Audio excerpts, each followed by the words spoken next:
Beberapa waktu kemudian, dataran batu hitam yang membentang di depan benteng Balerica kini dipenuhi pasukan. Bendera 3 mantan Raja Iblis dikibarkan tinggi-tinggi. Ribuan iblis berderet dalam formasi yang teratur. Pasukan Galzaret dengan panser sihir, pasukan Nasara dengan pemanah iblis ilusi, dan pasukan Roh Haram yang berisi iblis penghancur. Sura berdiri di barisan paling depan, mengenakan jubah sederhana, tapi auranya sangat mengintimidasi. Wajahnya tenang, tapi seluruh tubuhnya menyala samar oleh sihir iblis kuno. Di sisi benteng, Balerica berdiri di atas dinding utama. Matanya menatap barisan pasukan musuh tanpa rasa takut. Rambut merahnya berkibar liar, dan di belakangnya pasukan harem bersiap. Suku bus penjerat jiwa, pemanah sihir, dan pasukan lapis baja bayangan. Meriam sihir ditembakkan ke udara, dan dari belakang pasukan Galzaret, sinyal awal untuk menyerang. Namun pasukan belum bergerak, semuanya menunggu perintah. Di tengah ketenangan itu, Sura berdiri sedikit lebih maju, hanya menunggu momen yang sangat tepat. Dan sementara itu, Raja Ardos masih belum tahu bahwa waktunya hampir habis. Daratan hitam Asura menjadi saksi bisu ketika aura ketegangan membeku di udara. Ribuan iblis berdiri diam di bawah langit yang kelam, menyaksikan satu sosok raksasa melangkah keluar dari barisan depan. Galzaret, sang mantan Raja Iblis, berjalan perlahan di tengah medan. Ia membawa senjata, tidak menunjukkan sikap yang agresif, tapi kekuatannya terasa menekan setiap makhluk yang memandangnya. Langkahnya begitu mantap, setiap injakan kakinya menimbulkan suara lembut di tanah batu. Petir halus menjalar di permukaan tubuhnya dengan sorot mata yang tegas. Galzaret berteriak keras dan suaranya menggema. Balerica, hentikan serangan. Percayalah, pasukan kami tidak akan menyerang. Kami tidak mempercayai lagi Raja Ardos. Ia adalah pemimpin terburuk dalam sejarah bangsa iblis Asura. Benteng Balerica yang menjulang tinggi seperti tembok kegelapan menjawab dengan keheningan. Namun dari atas puncaknya muncul sosok Balerica, sosok ratu iblis yang berdarah dingin, mengenakan zirah perak hitam dengan sayap kristal yang berdenyut sihir. Angin berputar liar yang ia berdiri di atas dinding yang tinggi, memandang Galzaret dari atas. Apa yang kau inginkan, Gal? Kau masih saja cantik seperti dulu, Balerica. Tenanglah, kami tidak akan menyerang. Jika kami mau, kami bertiga sudah lebih dari cukup untuk menghancurkan bentengmu ini. Nasara muncul dan tersenyum miring. Roh Haram menyusul dari sisi lain, suaranya menggelegar seperti gunung yang runtuh. Turunlah dan saksikan duel hidup dan mati. Raja Ardos akan ditantang untuk memperebutkan kekuasaan. Suaranya menggema ke seluruh medan. Pasukan dari dua sisi mulai menunjukkan ekspresi bingung dan penasaran. Itu bukanlah skenario perang yang mereka bayangkan. Balerica menyipitkan matanya. Aku percaya kalian bertiga tidaklah lebih lemah dari Raja Ardos. Tapi kalian terikat oleh sumpah iblis. Kalian tidak bisa lagi menjadi Raja Iblis. Tapi bukan kami yang akan menantang dia, tapi dia. Galzaret mengangkat tangan dan menunjuk ke arah pasukan. Dari balik barisan pasukan, sosok Sura melangkah keluar. Setiap langkahnya memantulkan aura sihir kuno yang padat. Rambutnya yang kehitaman tertiup perlahan oleh angin yang terasa seperti berembus di dimensi lain. Semua mata ini tertuju ke arahnya. Begitu mata Balerica bertemu dengan sosok Sura, ia langsung melompat dari bentengnya. Debu dan batu berterbangan saat ia mendarat. Sayapnya terlipat rapi di punggungnya. Ia berjalan perlahan ke arah Sura. Dalam percakapan batin, suara Balerica muncul halus di pikiran Sura. Tuanku, Bersikaplah seolah tidak mengenalku, Balerica. baiklah tuanku. Baiklah, sepertinya ini akan menarik.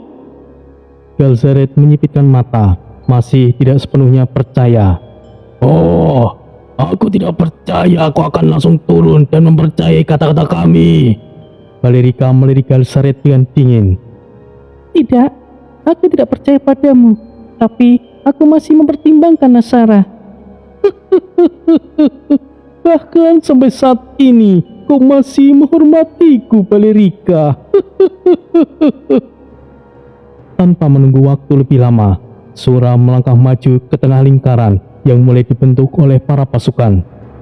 Suara langkahnya menghentikan semua suara lain. Ia berdiri tegak, matanya menatap jauh ke arah kemah Rajardos. Rajardos, aku Sura, pemimpin wali kota, menentangmu untuk duel 1 lawan 1. Duel dalam hidup dan mati.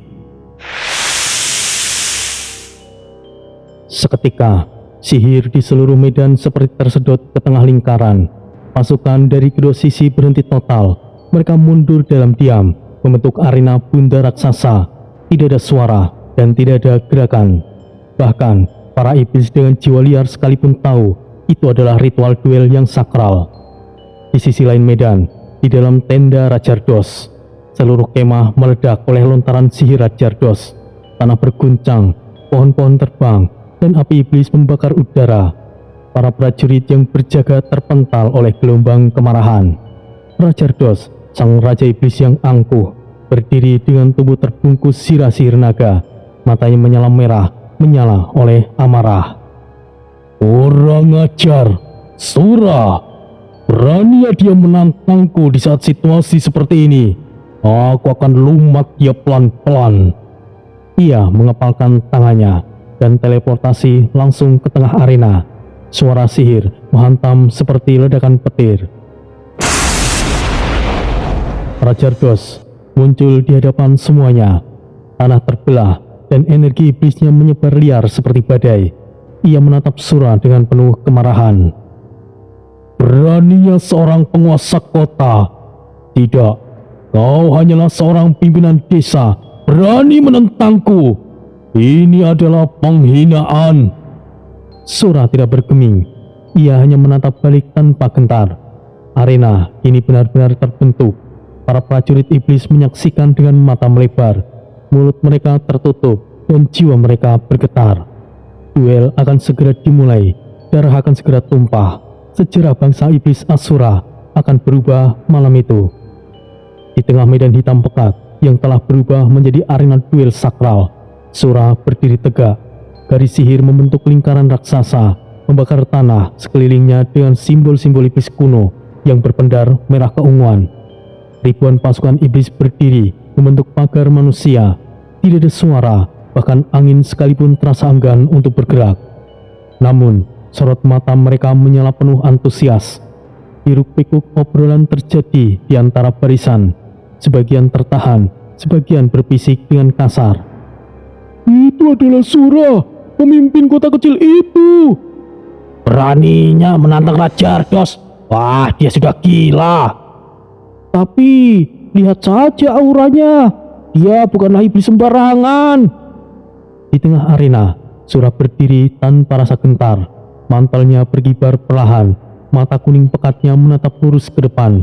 Kakinya sedikit menggesek tanah, menciptakan jejak sihir tipis seperti bara yang mengalir di sela-sela kerikil hitam. Dalam hati, Sura berbicara dingin dan tajam. Kemarilah, remehkan aku, dan kau akan mati, Rajardos. Tiba-tiba, angin seolah berhenti. Suara desiran sihir mulai terdengar, berdesir rendah seperti gesekan logam yang tajam. Petir iblis merah membelah langit. Langit Asura yang ungu kelam meledak seketika. Tanah berguncang dengan hebat dan pusaran energi meledak dari sisi barat arena.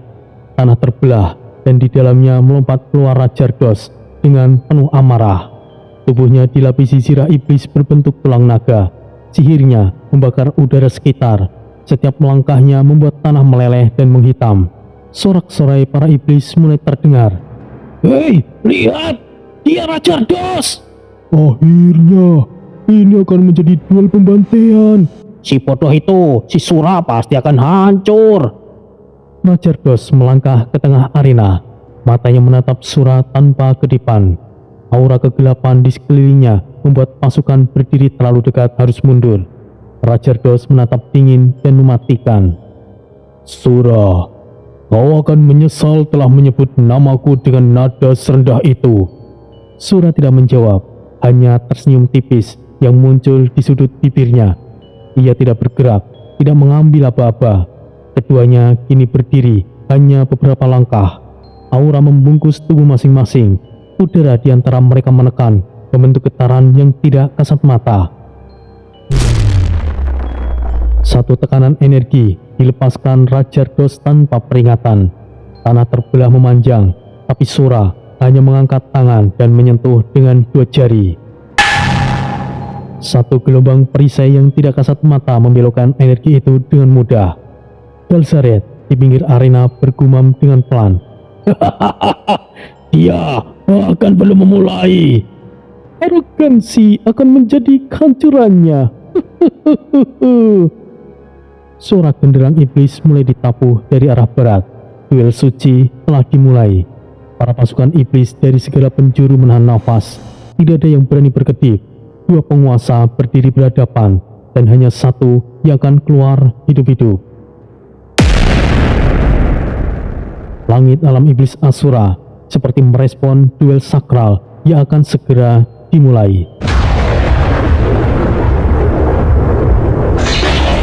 Sorakan menggelegar memenuhi udara lembah di depan gerbang Valerika. Ribuan pasukan iblis dari berbagai ras berdesakan membentuk lingkaran raksasa mengelilingi arena dadakan yang dibentuk oleh sihir perbatasan. Tanah hitam pekat bergaris merah menyala dari energi iblis yang menempel di udara. Di tengah arena, 2 sosok berdiri berhadapan. Rajardos, raja iblis saat ini, tingginya menjulang dengan zirah berlapis tulang naga dan tanduk kembar menyala merah menyala. Aura hitam kental membungkus tubuhnya seperti kabut beracun. Sura tanpa zirah, menggunakan jubah sederhana berwarna gelap yang tidak memancarkan aura yang mencolok. Namun, seluruh pasukan bisa merasakan tekanan yang tidak kasat mata dari jubahnya. Rajardos, Rajardos, Sura, Sura, Sura. Di atas benteng Valerika, para prajurit suku Bus berjajar rapi menyaksikan duel yang akan menentukan masa depan bangsa iblis. Bendera hitam emas berkibar, simbol lembah haram yang kini menjadi saksi. Rajardos menyeringai, suaranya penuh penghinaan. Kau sungguh berani, iblis kampung. Kau memang berkembang cukup pesat, tapi kau terlalu awal untuk menentangku. Oh, benarkah? Sejak kapan duel merebutkan gelar raja memiliki syarat tertentu? Mau itu iblis kampung, lemah, bahkan terluka sekalipun, penantang bebas melakukannya. Hei iblis kampung, kau sepertinya cukup paham dengan aturan duel ini. Tapi satu hal, duel sakral tidak bisa dilakukan di tengah situasi peperangan. Sekarang bukan waktunya untuk meladenimu. Perang? Kau berperang dengan siapa? Tiba-tiba, suara Valerika menyala dari atas benteng.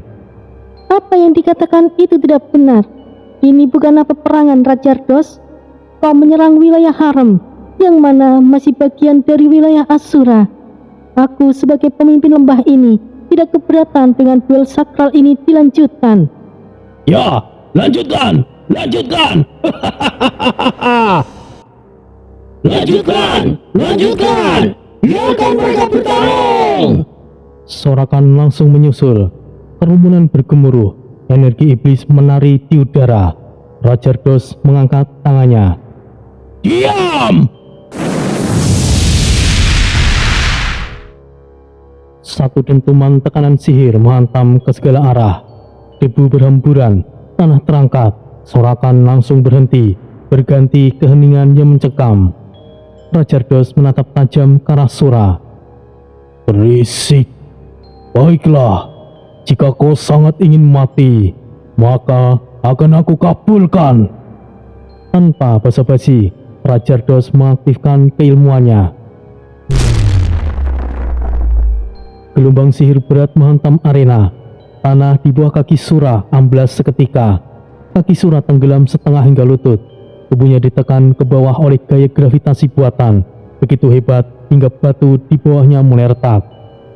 Sekarang lihatlah iblis kampung, betapa lemahnya tubuhmu di hadapan kekuatan seorang raja. Namun, sebelum ia sempat menyelesaikan langkah berikutnya, tubuh Raja Ardos juga tertahan, seolah kakinya terperangkap di medan gravitasi yang serupa. Tanah di bawahnya terbenam dengan bunyi dengan celah retakan yang menyebar di sekelilingnya. Apakah kau meniruku, iblis kampung? Aku tidak meniru Raja Ardos. Aku menguasai semua yang kau tahu dan lebih dari itu. Duel terus berlanjut. Raja Ardos mengangkat tangannya, menciptakan lonceng sihir hitam raksasa yang melayang di udara. Gelombang suara memekakkan telinga, menghantam langsung ke arah Sura. Sura mengangkat satu tangan, sebuah lapisan energi prisma muncul, dan suara itu terpantul kembali ke arah Raja Ardos. Satu ledakan terjadi di sisi kiri Raja Ardos, memecah sebagian sirahnya. Pasukan mulai bersorak sekali lagi, namun kali ini jauh lebih keras. Wah, hebat! Dia mampu melawan Raja Ardos. Dia bahkan mengimbanginya. Sura! Sura! Sura! Raja Ardos mulai marah, nafasnya mulai berat, tubuhnya dikelilingi semburan sihir yang tidak terkontrol. Arena mulai retak dan batu melayang di udara. Sura masih berdiri dengan tenang, senyum tipis terbentuk di sudut mulutnya. Matanya menatap Raja Ardos tanpa rasa gentar. Kemarilah, Raja Ardos. Perlihatkan semua yang kau miliki, dan aku akan menguburmu dengan itu.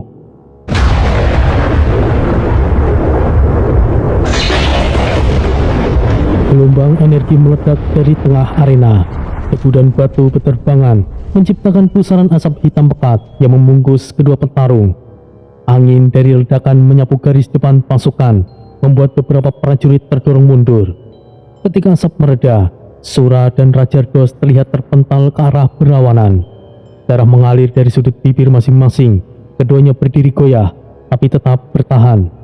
Tubuh mereka penuh dengan luka bakar, goresan, dan memar.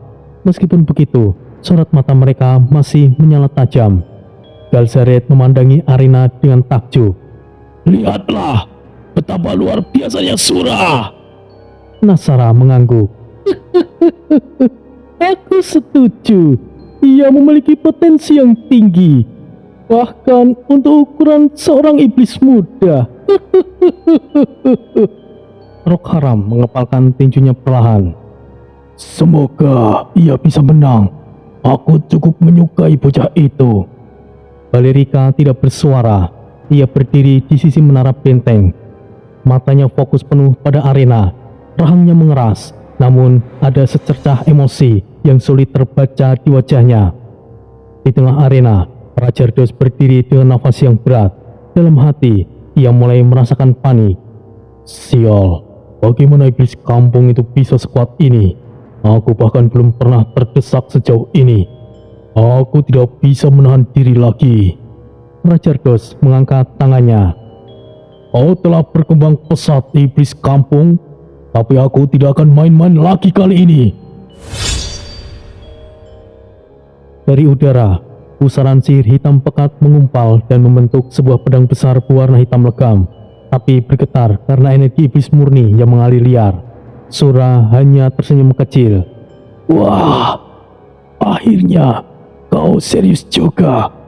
Baiklah, aku juga akan memberikan kau sedikit kejutan, Raja Ardos. Sebuah retakan dimensi terbuka di samping Sura. Dari dalamnya, pedang merah hitam muncul dengan aura merah membara, seolah pedang itu hidup, mengeluarkan suara, dengungan seperti binatang buas yang menunggu untuk dilepaskan. Sura memegangnya dengan satu tangan dan mengangkatnya ke bahu. Baiklah, mari kita mulai, Raja Ardos. Jangan sombong, iblis kampung. Matilah! Kedua iblis itu melesat dalam kecepatan tinggi.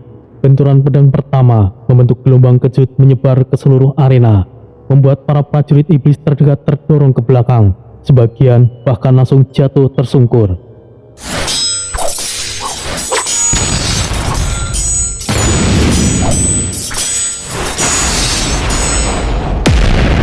Sura dan Raja Ardos saling bertukar tebasan. Sihir dan serangan fisik menyatu dalam tarian kematian. Setiap benturan memicu percikan api dan retakan di tanah. Namun semakin lama, satu hal menjadi jelas. Raja Ardos mulai kehabisan nafas. Serangannya mulai tidak terarah, pergerakannya melambat. Sementara Sura semakin stabil, gerakannya presisi, penuh perhitungan. Ia membaca pola Raja Ardos dan memanfaatkan setiap celahnya. Galzaret berteriak dari pinggir arena. Dia mendesaknya. Sura mendesak Raja Ardos. Bagus. Tidak hanya bergerak, ia bahkan mengendalikan duel ini. Sura masih berdiri beberapa meter di depan Raja Ardos yang sudah mulai terhuyung. Kau sudah tamat, Raja Ardos. Pedang Sura mulai menyala. Lidah api merah dan hitam menjalar di sepanjang bilahnya. Energi memanaskan udara sekitar hingga melengkung. Raja Ardos gemetar, suaranya nyaris tidak terdengar. Sial, ini tidak mungkin. Aku adalah raja terkuat. Aku tidak mungkin. Satu ayunan pedangnya langsung menembus Raja Ardos. Tebasan itu menghantam pertahanan terakhir, menghancurkan pedang hitamnya, menembus dada dan melempar tubuhnya jauh ke belakang, membantingnya ke tanah dan menggetarkan seluruh arena. Alam Asura seketika hening. Beberapa detik tidak ada suara, bahkan angin sekalipun terasa terhenti untuk berembus. Kemudian, Mahasura! Mahasura! Mahasura!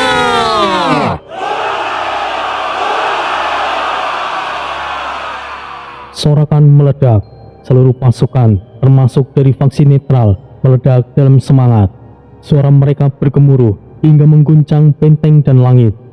Raja Ardos tergeletak, tubuhnya penuh luka dan sihirnya menghilang. Sura berdiri di atasnya dan mengangkat pedangnya tinggi-tinggi. Galirika menunduk dalam memberikan penghormatan. Galzaret, Nasara, dan Rockharam serempak membungkuk dalam hormat. Hidup Mahasura! Hidup Raja Mahasura!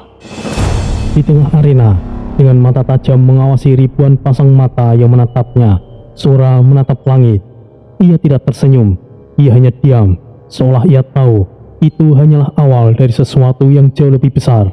Dan dari jauh di dalam jiwanya, sesuatu mulai bangkit.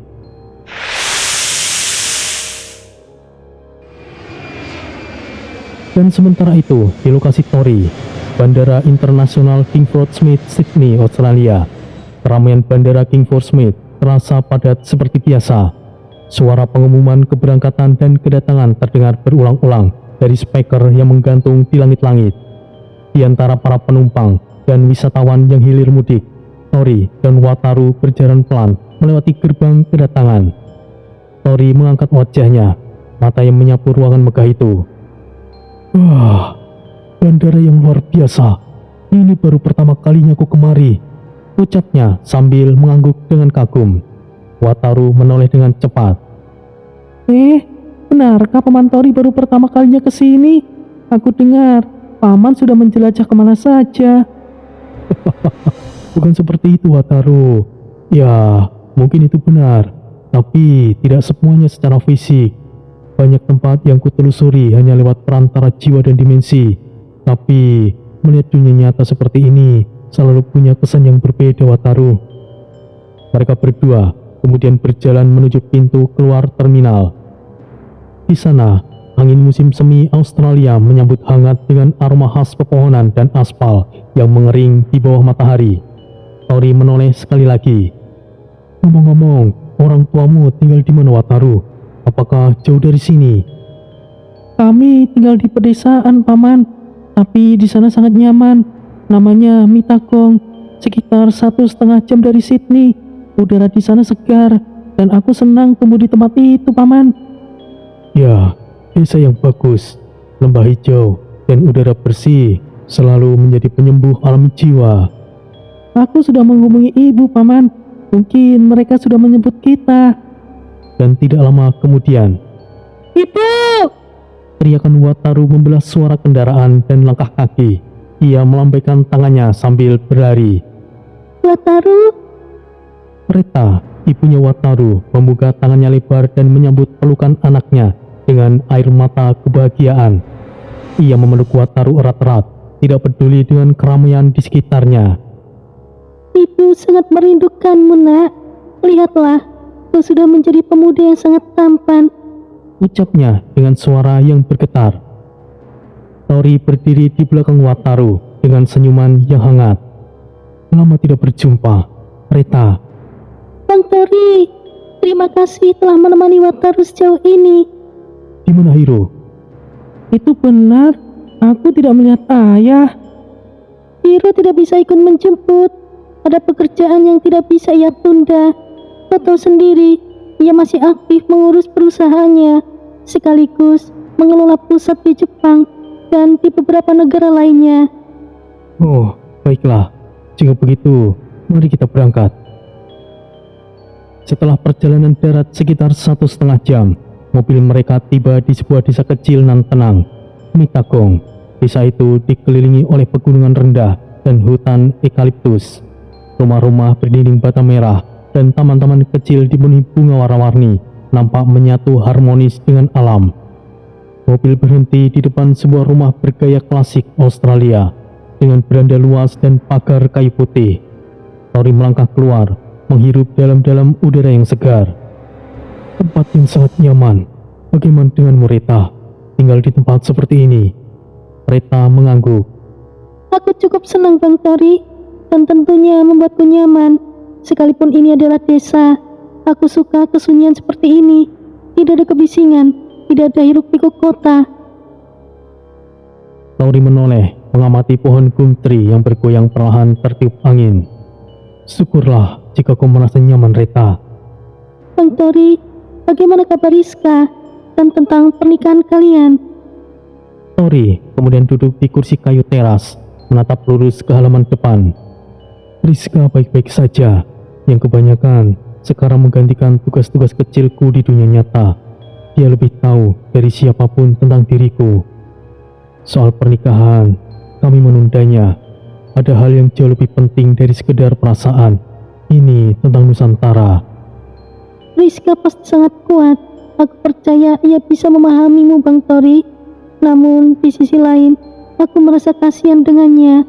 Mungkin ia tidak pernah terlihat dalam aksi kalian, tapi aku tahu ia juga seorang pejuang yang berjuang keras di balik layar. Ya, aku setuju. Kau sangat memahami Rizka. Duduklah senyaman-nyamannya, Bang Tori. Aku akan mengambil minuman. Terima kasih, Reta.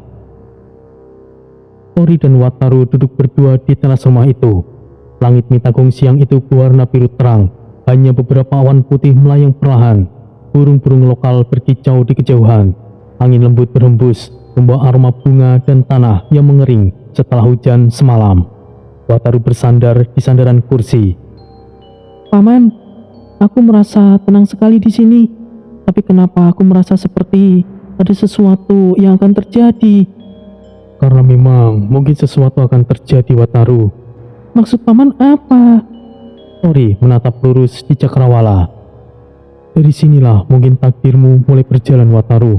Dari semua itu pilihan, tapi tidak perlu kau paksakan. Intinya pilihan ada di tanganmu. Kita tunggu ayahmu pulang. Kau akan mengerti, Wataru. Langit siang itu mendadak sedikit gelap. Angin berhenti. Suasana terasa hening.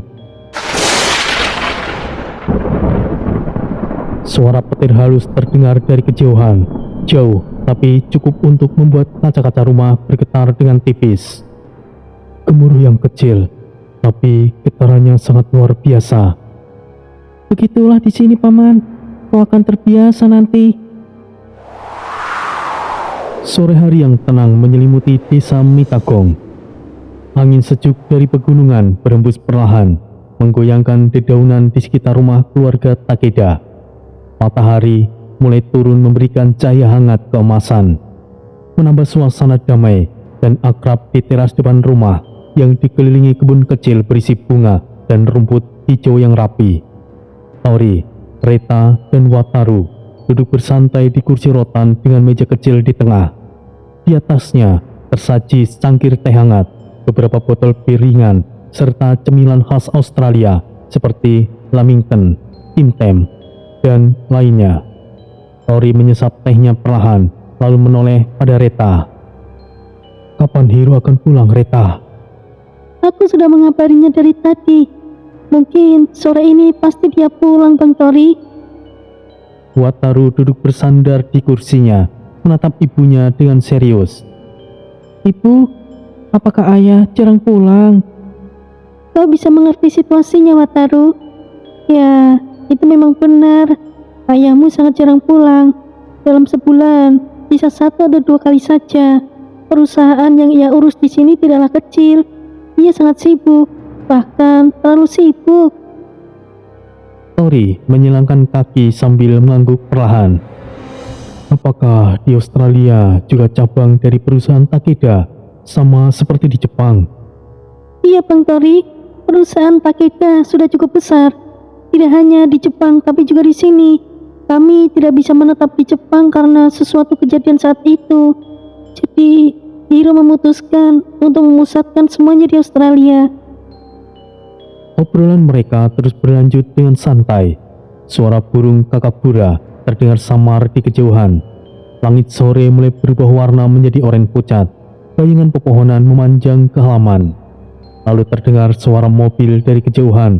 Lampu depan menyala saat kendaraan mulai masuk area rumah. Tori menoleh ke arah jalan masuk. Sepertinya Hiro sudah datang. Wataru berdiri dengan semangat. Suara pintu terbuka, dan dari dalam mobil keluarlah seorang pria tinggi, rambut hitam keperakan, dengan wajah penuh energi. "Wataru, anakku!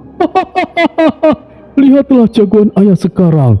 Kau sudah besar dan tampan." Ayah, jangan lakukan itu. Aku bukan anak kecil lagi. Aku malu dengan Paman Tori. Lihatlah anak kita, Rei. Oh, selamat datang di Australia, Tori-san. Senang bertemu denganmu, Hiro-san. Malam hari pun akhirnya tiba. Udara mulai dingin, kabut tipis menggantung di antara pepohonan sekitar. Di dalam rumah yang hangat, mereka berkumpul di ruang tamu. Lampu gantung klasik menggantung di langit-langit, memberikan cahaya lembut ke seluruh ruangan. Di meja tengah, terdapat beberapa botol bir, cemilan kacang asin, dan irisan daging asap. Reta sudah tertidur di kamar, sementara Tori, Hiro, dan Wataru duduk di sofa dengan santai. Hiro membuka satu botol bir.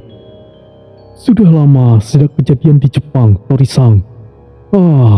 Aku sangat bersyukur bisa bertemu denganmu dan yang lainnya di sana. Jika bukan karena kalian, aku tidak tahu harus bagaimana. Aku benar-benar berterima kasih sekali lagi." "Tidak perlu mengingatkan hal itu, Hiro-san. Sudah menjadi takdir kita dipertemukan saat itu. Kita semua adalah orang-orang aneh. Jika dipikir-pikir, bahkan aku sendiri belum benar-benar bisa memahami semuanya. Sekeras apapun aku mencoba untuk memecahkannya." Hiro memandang ke arah ke jendela, nafasnya sedikit berat. "Ya, dunia ini memang sebenarnya aneh, Tori-san. Tapi yang lebih aneh lagi bagiku adalah aku tahu kau akan datang. Dan tentang Wataru, aku merasa berat jika harus menurunkan kemampuan ini padanya." Ayah, jangan bicara seperti itu. Aku sudah tahu bagaimana silsilah keluarga Takeda. Dan sekarang, ayah harus istirahat. Aku sudah siap. Ini bukanlah sebuah kutukan, ayah. Keluarga Takeda adalah keturunan Shikigami yang telah menjaga keseimbangan. Dan ini adalah tugas kita. Dan semuanya punya peran masing-masing. Ayah, Paman Tori, Paman Jaka, dan semuanya. Ayah sudah hidup ratusan tahun. Dan sudah saatnya ayah istirahat. Tori mengangguk perlahan. Apa yang dikatakan Wataru memang benar, Hiro-san. Aku tahu dia adalah anakmu satu-satunya, tapi tidak semua orang diberi takdir seperti itu.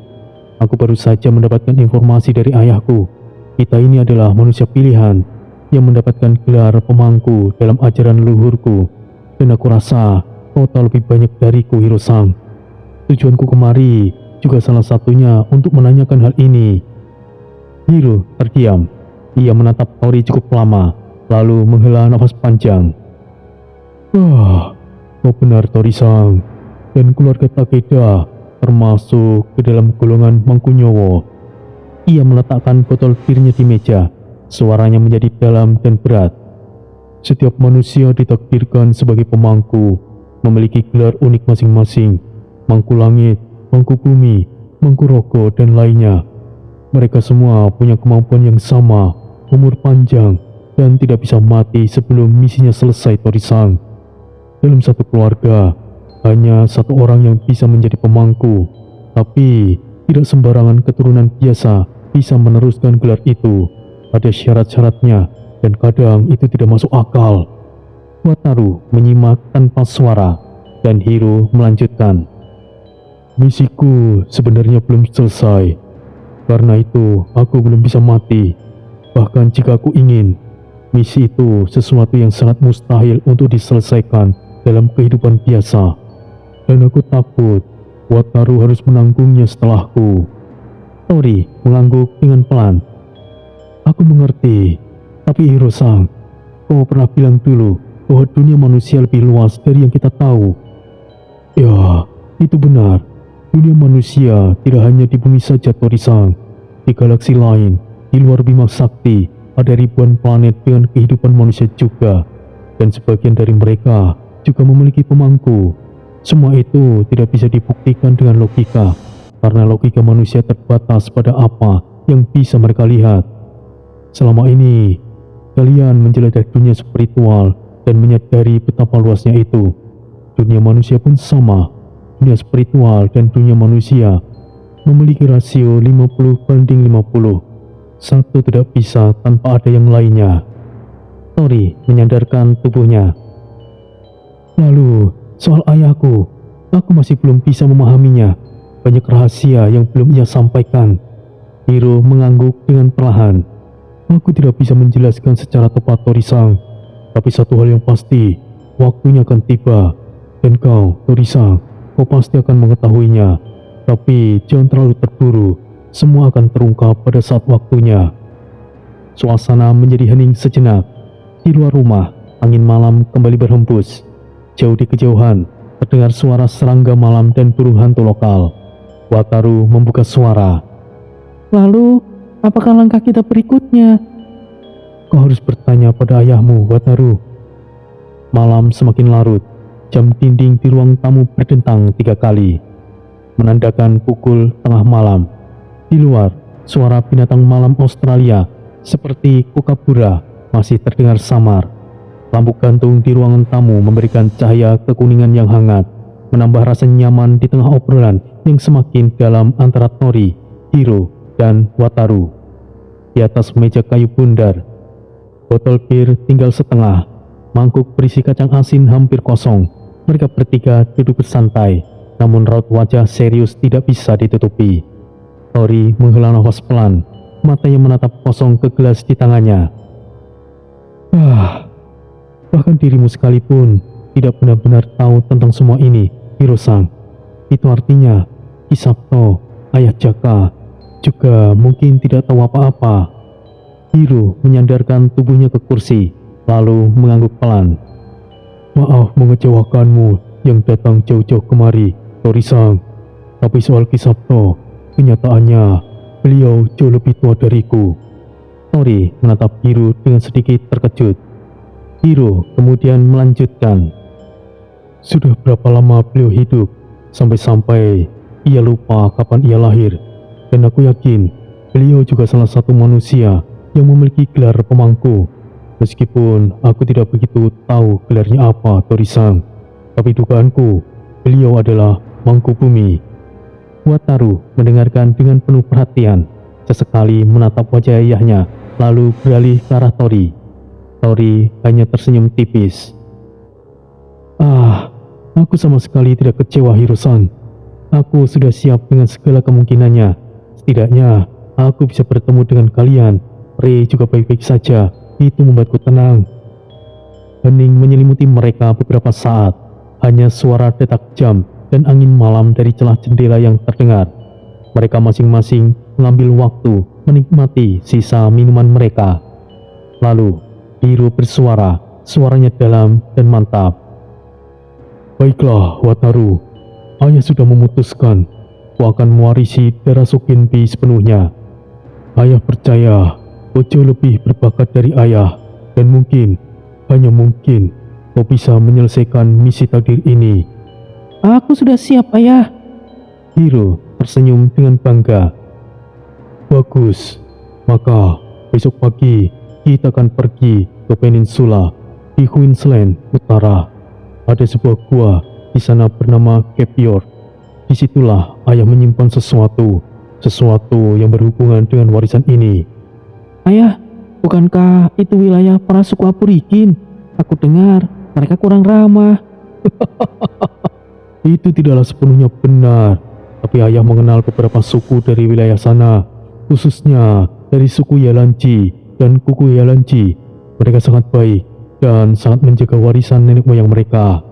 Tori menaruh gelasnya dan bersender ke depan. Apakah ada makhluk unik di sana, Hiro-san? Tentu saja, Tori-san. Ada satu cerita lama tentang makhluk spiritual yang disebut Kunkan. Hiro mengambil satu botol air mineral dan menengguknya sebelum mulai menjelaskan. Legenda ini berasal dari masyarakat Yalanji dan kuku Yalanji. Mereka menyimpan kisah tentang dua jenis Kunkan, entitas spiritual yang menghuni wilayah Cape York. Kunkan tidak selalu jahat, tapi mereka memiliki dua sisi. Hiro mengangkat dua jari. Pertama, ada Turamoli. Ini adalah jenis Kunkan yang baik. Mereka digambarkan sebagai makhluk tinggi, ramping, dan bergerak sangat cepat. Mereka dikenal melindungi anak-anak dari roh jahat. Bila kau tersesat di hutan dan bertemu Turamoli, kau akan dibantu menemukan jalan pulang. Dan kedua, ada Imjim. Ini yang harus diwaspadai. Mereka pendek namun berotot. Perilakunya seperti pemburu.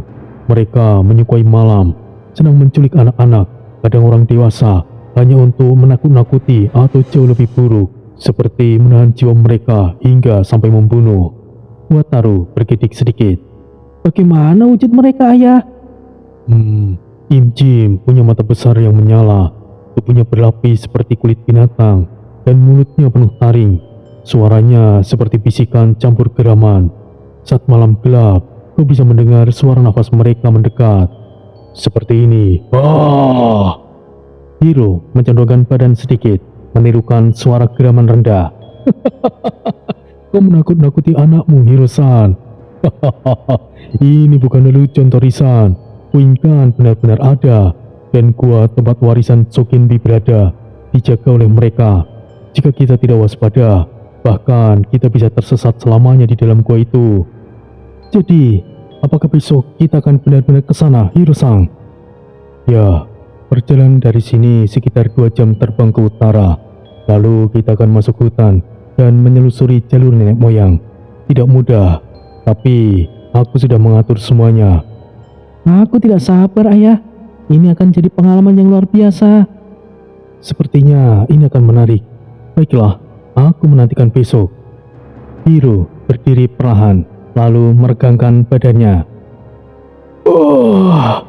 Oke. Sekarang kita istirahat. Besok kita berangkat jam 5 pagi. Persiapkan barang secukupnya. Kita tidak bisa membawa banyak peralatan modern. Wah, aku jadi tambah bersemangat, Ayah. Sampai besok pagi jika begitu. Mereka saling memberi salam singkat sebelum menuju kamar masing-masing. Rumah kembali tenang. Hanya terdengar detik jam dan suara lembut angin malam yang menyapu pepohonan. Di luar, bulan menggantung penuh di langit Australia. Namun di kejauhan, samar, sebuah suara aneh terdengar di angin malam.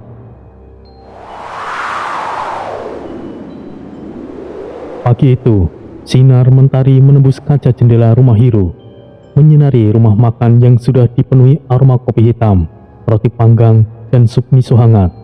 Reta nampak sibuk membereskan meja makan sambil sesekali menatap suaminya dan Wataru yang sedang mempersiapkan perlengkapan di ruang tamu. Tori berdiri dekat pintu, menggantungkan tas ransel kecil di punggungnya. Wajahnya tenang namun penuh kesiapan.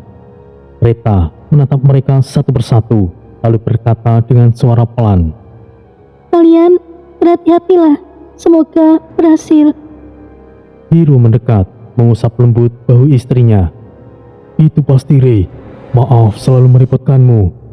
Reta mengangguk tanpa bicara, matanya sedikit berkaca. Wataru menghampiri ibunya dan membungkuk dengan singkat. Ibu, kami akan pergi. Tori mendekat dan ikut sedikit membungkuk. Reta, terima kasih. Reta membalas dengan tundukan khas budaya Jepang, penuh hormat dan keikhlasan. Tanpa banyak kata lagi, ketiganya kemudian melangkah keluar rumah menuju kendaraan off-road yang sudah dipersiapkan Hiro di garasi. Mesin mulai menyala, dan mereka segera berangkat meninggalkan Mitagong, menempuh perjalanan panjang menuju Cape York Peninsula, Queensland Utara. Dan perjalanan pun dimulai. Dari Mitagong, mereka terlebih dahulu menelusuri jalur darat menuju Sydney, lalu melanjutkan penerbangan kecil menggunakan pesawat propeller kecil dengan rute khusus. Dari sana, mereka kembali melanjutkan perjalanan darat ke utara, melintasi hutan tropis lebat, jalanan tanah merah yang berliku, serta sungai-sungai yang harus dilalui dengan hati-hati. Jalanan menjadi semakin sunyi dengan pepohonan eukaliptus dan akasia menjulang tinggi, membuat kendaraan seolah menelusuri koridor hijau tua. Wataru menatap keluar jendela dengan terkagum. Tempat ini benar-benar berbeda, rasanya seperti dunia lain. Bumi punya sisi yang jarang disentuh manusia, kita harus menghormatinya. Tori mengangguk setuju. Hiro fokus menyetir dan menambahkan, hutan ini punya memori. Apa yang kita lakukan hari ini akan terekam selamanya di dalamnya. Setelah menempuh belasan jam perjalanan yang melelahkan, mereka akhirnya tiba di sebuah perkampungan suku aborigin yang tersembunyi di antara hutan hujan dan tebing batu. Deretan pondok kayu sederhana terlihat berdiri rapi, dikelilingi anak-anak kecil yang bermain dengan alat musik khas mereka, serta asap tipis dari api unggun siang hari. Namun, kedatangan mereka langsung disambut dengan keheningan.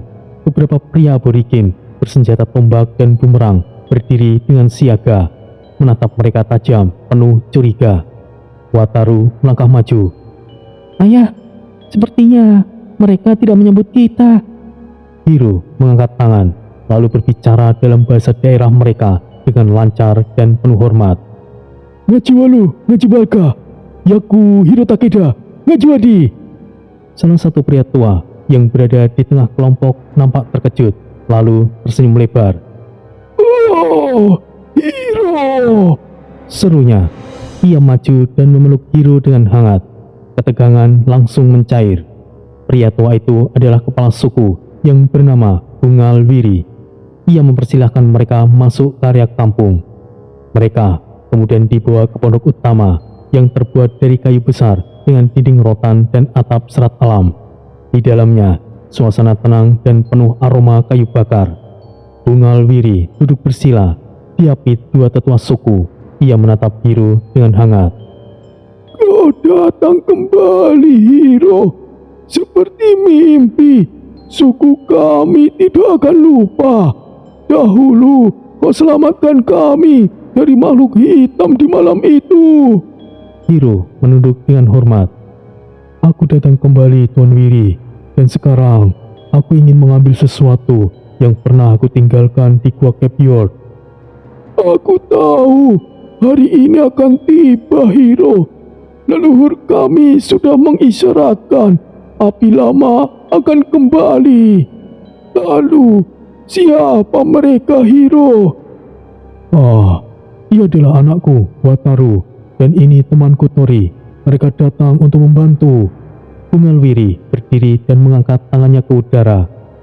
Malam ini, kita akan rayakan kedatangan mereka. Suku Yalanci dan kuku Yalanci akan menyambut tamu agung. Malam itu, perkampungan langsung berubah. Bunyi tabuhan drum besar tradisional menggema. Api unggun besar dinyalakan di tengah kampung. Penduduk berkumpul dalam lingkaran, menggunakan pakaian upacara dari kulit binatang dan cat tubuh berwarna putih dan merah. Tarian tradisional dimulai. Irama cepat dari iringan tergidu dan tepukan tangan menciptakan suasana magis. Wah, ini luar biasa. Ya, mereka benar-benar menghormati warisan mereka. Aku bisa merasakannya di udara. Di tengah pesta, Bungal Wiri berdiri dan mengangkat suara. Kita berkumpul malam ini bukan hanya untuk menyambut tamu lama, tapi juga untuk meminta pertolongan. 3 bulan terakhir, sesuatu yang kelam akan datang lagi. Banyak dari anak-anak kami, gadis muda kami, bahkan pria dewasa hilang tanpa jejak. Orang-orang mulai menunduk. Suasana mendadak hening. Sosok itu telah kembali, Im Jim. Tapi kali ini mereka jauh lebih puas. Mereka tidak hanya menculik untuk menakuti. Mereka mulai menyentuh wanita kami, memperkosa mereka. Leluhur kami berkata, jika Queen Khan bangkit dengan niat busuk, maka bencana akan datang. Gumaman warga terdengar. Ketakutan tersebar di wajah mereka. Wiri lalu menatap Biru dengan harap. Hiro, kau adalah penyelamat kami dahulu. Kini kami mohon, bantulah kami lagi dan basmi mereka. Aku akan melakukannya, Ketua Wiri. Tori hanya tersenyum tipis dari kursinya lalu mengangguk. Ya, kami akan membantu. Serahkan pada kami. Sorak-sorai terdengar dari warga. Tarian dan musik kembali menggema. Pesta berlanjut hingga larut malam. Namun di balik keramaian, di balik semak dan bayang-bayang hutan, mata merah menyala satu persatu muncul. Makhluk-makhluk bertubuh kerdil dan kekar, dengan kulit kasar seperti batu, mencengkeram batang pohon. Lidah mereka menjulur, mata mereka menyala. Mereka memperhatikan, merayap, dan menunggu.